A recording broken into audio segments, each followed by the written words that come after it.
Hey guys, don't forget, like, share, and subscribe. Hey guys, if you're new, welcome to my channel. If you're already a subscriber, thanks for returning. I'm Layla Singh Maddox, aka Wicked Beauty, and guess what guys?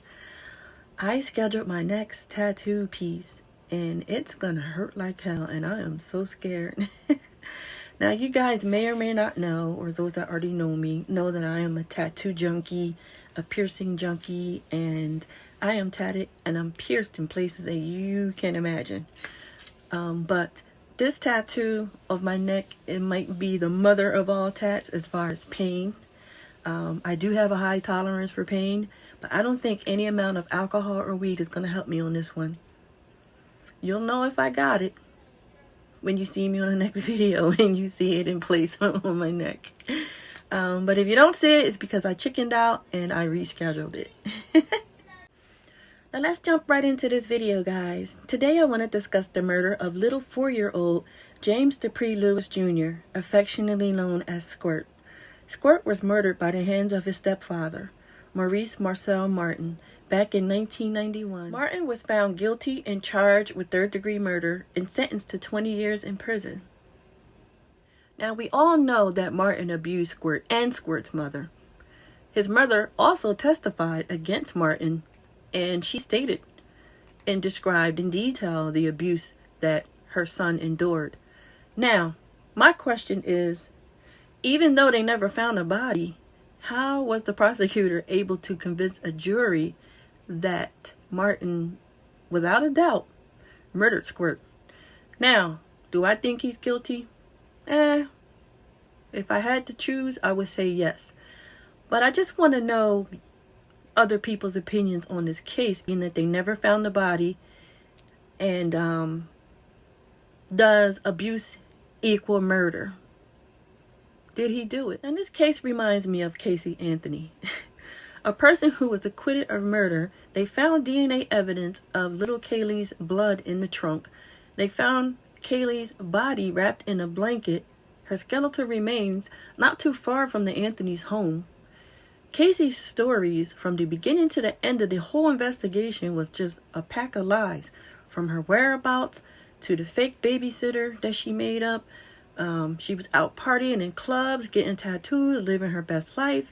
She even waited to call to report her daughter missing.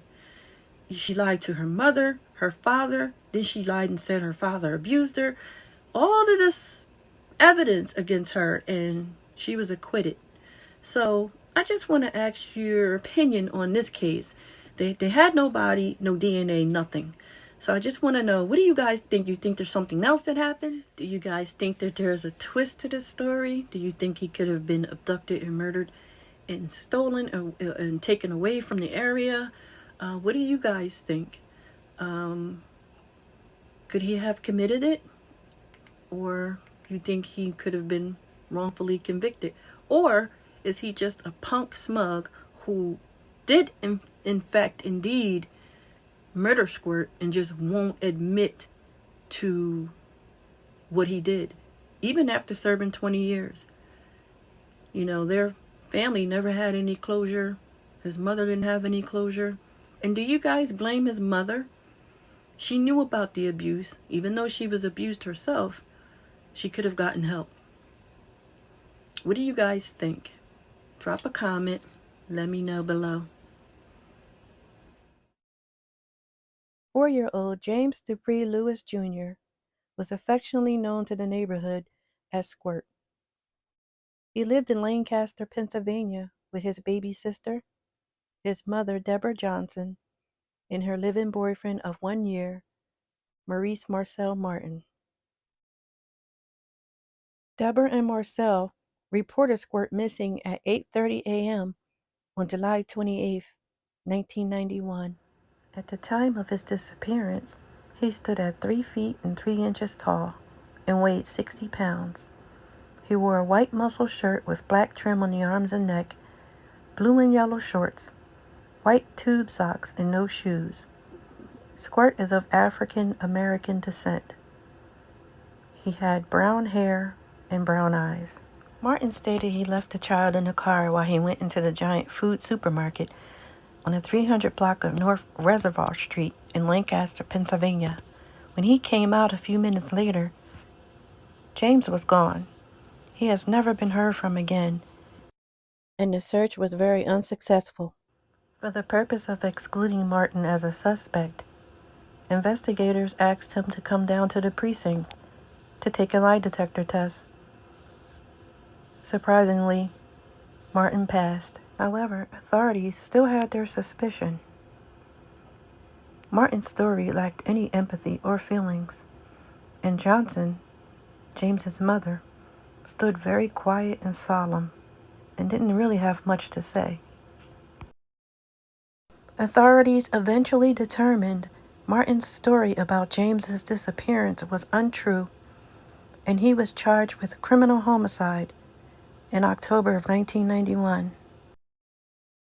Ultimately, Martin was sentenced to 20 years inside of a federal prison. Johnson testified against Martin at his trial, stating he severely abused James on a regular basis, forcing him to stand in a corner for hours at a time and whipping him with various objects, and that he abused her as well. He allegedly gave James a soda spiked with hot sauce. He forced the boy to drink it. Neighbors had also saw Martin harshly disciplining the boy, kicking him and striking him with a tree branch. Numerous witnesses testified that James appeared terrified of Martin. Martin also contacted James's preschool teacher and told her to hit him if he misbehaves. Martin had been investigated for possible child abuse earlier in 1991, and social workers made multiple announced visits to the household, but Johnson and Martin strenuously denied that there was any violence in the home, and both James and his baby sister appeared healthy, properly dressed, and well fed with no visible injuries. Child welfare authorities closed their file on the family 2 months before James disappeared. Martin's attorney admitted his client had abused James, but said that didn't mean he was responsible for the child's disappearance. Two witnesses who testified for the defense said they saw James alive after he was reported missing. Martin was convicted of third-degree murder in May of 1992. The jury decided he had unintentionally killed James while abusing him and invented the abduction story to cover up his crime. He served 20 years in prison and was released in 2012. Most of James's family, including his mother, have moved away from the area. His body has never been found. If anyone has any tips regarding this case, please contact the Lancaster Police Department at 717-735-3300.